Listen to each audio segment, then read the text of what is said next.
Okay, everybody, it's me, Gregory Mannarino. It is Wednesday, June 17, 2020, and here is where we stand right now. Stock trading doesn't begin for about 35 minutes. However, stock futures are higher yet again, pointing towards more gains in this stock market. Again, that's the way it's going to go. We also found out that the Bank of England is about to embark on a larger bond buying program. Like I've been explaining to you, there is a correlated effort. All these central banks, they're doing the same things at the same time. You know that if you've been following my work here. They're taking over. They are taking over the world, and it just bothers me to the core of my being that people don't care. Maybe you do, and I know most of you do, but for the most part, the zombified throngs of people out there, they have no clue at all of what's going on here. The grand plan, it's troubling to me. It really is. All right, look, so we know what's going on here with regard to central banks around the world. Their effort to flood the world with debt and buy everything is propping up the markets of the world. It's all fake on a global scale, and there's going to be a lot more of it coming down the pike here. So let's talk about a few other things. Silver is up fractionally right now, at least. Gold is under a little pressure. Bitcoin is under a fractional amount of pressure, yet the other major cryptos are actually catching a bid.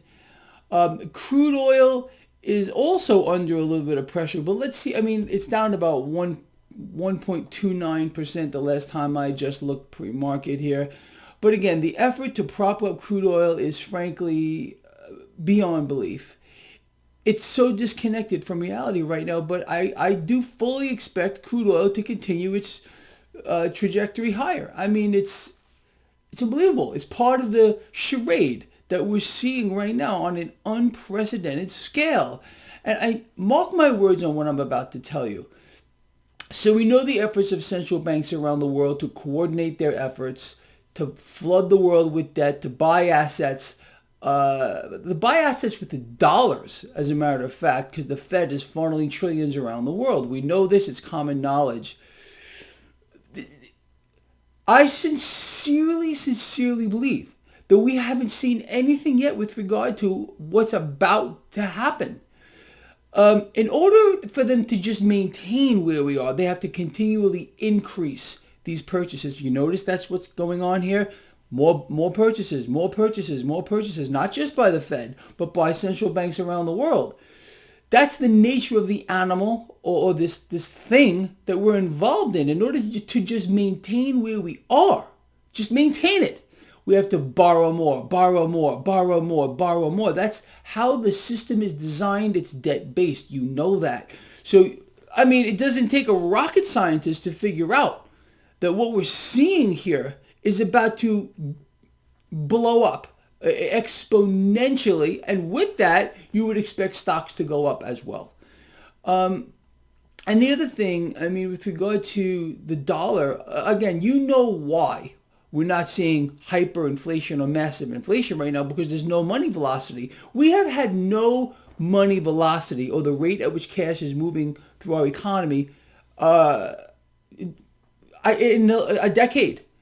So, I mean, there's never been an economic recovery. You cannot have an economic recovery or an economic boom without the money velocity moving up. We are near historic lows. We've been that way prior to the scamdemic, okay? But President Trump must tell you we were booming. It was the biggest lie in the history of the world. You cannot have a booming economy without money velocity picking up, without cash moving through our economy. So, this is the reason why we're not seeing massive inflation, despite the epic printing of creation of capital out of thin air. There's no money velocity. So, and that's the other reason why they killed the economy. Why the Federal Reserve deliberately killed the global economy via this psyop or black op of the coronavirus.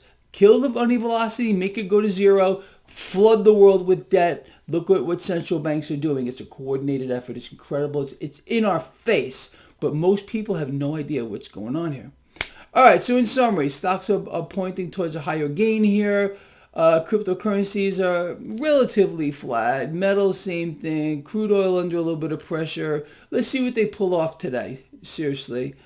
Anyway, and if you follow me on Twitter, I'll give you a blow. I do it every day. All right, this guy here loves you a lot. I want to leave you off with one thing here. Most of you know that my best friend in the world is a 96-year-old gentleman. His name is Edward Hall. He is one of the last survivors of the December 7th, 1941 attack on Pearl Harbor. He's in the hospital right now. He has nothing contagious. He just has a weak heart. I guess after being nearly 100 years old, your heart gets a little weak. Anyway, if you're out here in Las Vegas and you want to meet a real hero from the greatest generation that we've ever known, go over to Mountain View Hospital right here in Las Vegas, room 504, and go meet a real American hero, a real hero, period, and one of the last survivors of the Pearl Harbor attack. He's there right now. I don't know when he's getting discharged. Like I said, nothing contagious. But I think if he sees a little outpouring of love, it'll make a big difference. So again, like I said, if you're out here in Las Vegas, he's over here at Mountain View Hospital, room 504. His name is Ed Hall. That's it. Love all of you. Please share the video. See you later.